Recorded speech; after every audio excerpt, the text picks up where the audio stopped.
what a game that was. 2-2 at the Emirates. Arsenal versus Liverpool. And you know what? It was an amazing game. I think it was a good game.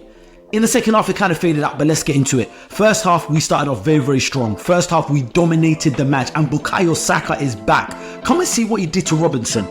Saka's goal was net thumping. I thought the net was about to fall off, and I feel sorry for Robinson. I mean, for his parents, for his mum and papa, to watch how Saka put the ball through his legs. Ooh-wee. And the way Saka struck the ball, perfect strike. Listen, I don't care what no one is saying about Saka. Saka is class. But one of the things I realized about Saka, when some people were criticizing him in the previous season, saying, oh, Saka, blah, blah, blah, I noticed that, and we've all said it, he's not been rested enough. With a bit of rest, see how Saka performed. He was on fire. He did exceptionally well. And they managed him because they took him off. I think this was about the 75th minute and they put on Jesus, which was an actual good move because we want to preserve him. But Arsenal have done well. I don't care what people say. Some, gooners might be disappointed. There's nothing to be disappointed about. And the reason I'm going to say that, look at our squad. Our squad is pretty much depleted. We had no Saliba. We had no Odegaard. We had no Calafiori. Timber was just coming back. Liverpool, besides Jota, they had a full squad against us.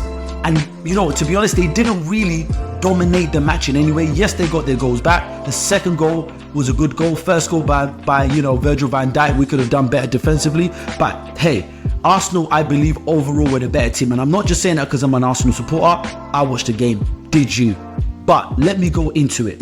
One of the things I realized in the first half was that we pressed so high up the pitch, and because we're pressing high, we didn't give Liverpool a chance to even play out the back properly. We didn't give them a chance to settle into a natural rhythm. We dominated that first half. Trossard was good. Trossard was amazing. Normally, there's been a lot of criticism that he's a good super sub. He comes off the bench, he's a great impact sub, but Trossard really did well. He was finding spaces and he was picking out some juicy passes to Martinelli in that first half.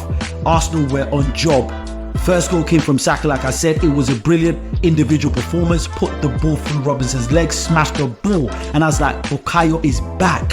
For all the doubters, I saw it. When I saw Saka was going to start, I said, something is cooking. Something is cooking. And I'm so glad to see him back in that Arsenal shirt. Our number 7. That boy, he's class.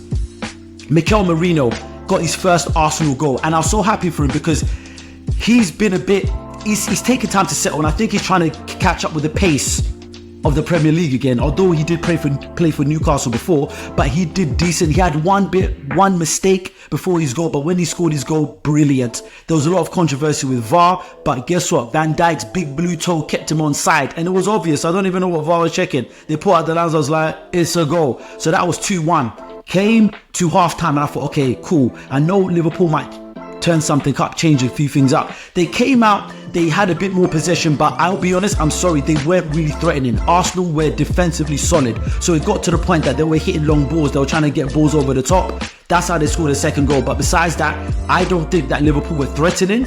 I would say the fans would be satisfied with a draw, but they wouldn't be literally satisfied with the performance.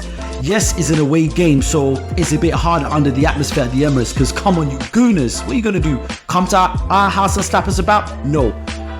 We could have won that game, but I'm happy we didn't lose. So we are in third place. And what I'm going to say once again, despite the injuries we've had, Arsenal is doing well. And this is what you have to realise. Odegaard is the talisman. He's the key person in the team. Without him, look how we've been able to do. Bournemouth, yes, we shouldn't have lost that game, but guess what? We are third. And to see us third, I'm like, okay, cool. That means we're still in the mix. Arsenal fans, don't fret. I believe it was a very, very good performance. And a few standouts to me. Saka did brilliantly. Trossard was very good. I believe, let me know what you think in the comments. This was the best start that Trossard had in an Arsenal shirt. By far. He was really, really making things tick in that midfield. Very, very proud of him. He did an excellent job. Thomas Partey. Partey did well. Luis Diaz was struggling against Partey, and people saying, oh, this guy, he would do Partey. Partey kept up with him. He played cleverly against Diaz, and Diaz only had one moment that he got past him in the second half. Partey did well at right back. And I'm happy to say that because it means there's another option for us, Who else was a standout? Rice did well. Rice was solid. Declan Rice was solid. So a lot of people said, 100 million price tag. Guess what? He's doing his job. Gabriel did so well until he came off. And when Gabriel came off and Kivio came on, I was worried because I'm sorry that boy has been a bit of a liability. And I believe that Liverpool smell blood because they know that Gabriel's the toughest. He's a Rottweiler. And after he came off, I thought, yeah, these guys might start to play with a bit more confidence. And they did. They got their goal. Timber came off. Skelly came on. And yeah, things were changing. So Liverpool started to attack a bit more. But Miles Lewis-Skelly, I think he had a good game. There was one situation I was a bit afraid. I can't remember who was around him. 3 Liverpool players surrounding him, and the way he was able to get out the ball to Trossard. I said, this boy, to play with that confidence and swag, come on, get out of here. It can only be Arsenal, mate. And for me, I think the tactics were spot on. Mikel Arteta said on Sunday we'll fly. I think we did well. We didn't soar, but we had a good match. We had a good game. And you might think, why am I so excited? It was a draw. But you know what? The performance, I'm telling you, without our key players and our key system of play, we smashed it. Look what happened when they came to the Emirates last time. We smashed them 3-1. And there was bare Liverpool fans saying that, oh, there's no Saliba, us not going to steamroll you. They did not. They didn't dominate the match. And for them, 2-2 is a good result for them. Is a good result for them. Yes, we got to come to Anfield, but guess what? When Odegaard is there, completely different story. So I think Gooners, we should be proud of that performance. Very proud of that performance. Especially coming back from that defeat from Bournemouth. A lot of people were worried, skeptical, thinking what is going on. Are we crumbling? But we had a good match. Decisions by the ref. Luis Diaz kicked the ball away twice. He delayed start. No card. Raya does it. Card.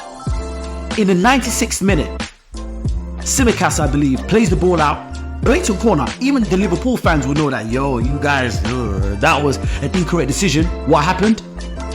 PGMOL. Consistency, my people. No consistency. That should have been a corner. And the reason why I'm talking about this, number one, the consistency, but what could have happened if we got that corner? We could have got a goal. Another decision. Havertz scored a goal. Disallowed because apparently Kivior impeded. What was it? Konate, the brick. I don't know what happened. But I was like, even the commentators were saying it was a soft challenge. Just saying. I don't want to jump on a bandwagon and say it's a conspiracy theory, but yo, it's a bit sus, don't you think, as Arsenal fans? Let me know what you think in the comments. But I think we're in a better place. We were all saying if Arsenal loses this game, our season's over. We did not lose. We drew the game. We drew the game, and I think we've set ourselves up well for the next couple of games. We have Chelsea away, Newcastle away. So if we can get Odegaard back for Chelsea, we know what happened when Chelsea came to the Emirates. Chelsea are looking good. Cole Palmer's doing well. And Newcastle and Chelsea played today. Chelsea beat them 2-1. Those are our next 2 fixtures. With Saka back, Timber doing his thing. Timber came off. I don't know whether it's more game management, but you know what? We'll be ready for the next match. But Gooners, let me know what you think. I think it's a good result. It's a good result. I think there's positives to take out from the game. Partey did well, like I said, at right back. Who else stood out for me? Martinelli kind of faded in the second half, but I think he had a good game in the first half. Trossard did well throughout the whole match. I think he was class, good ball control, technically was good. There was one part, talk about techers. Mourinho had one great technical control of the ball in the first half, just outside the 18, Liverpool's 18. I said, wow, great touch. Stuff like that can really boost your confidence. It was a great performance by Arsenal. And yes, we didn't win the match, but considering where we are, where we were, injuries, having to change things up, I think 3rd place at the moment is not a bad result. So let me know what you think in the comments. Are Arsenal back? Is this a resurgence? And you might say it's just a draw. Doesn't matter. We got a good result. Alright, I'll see you guys in the next video. Peace.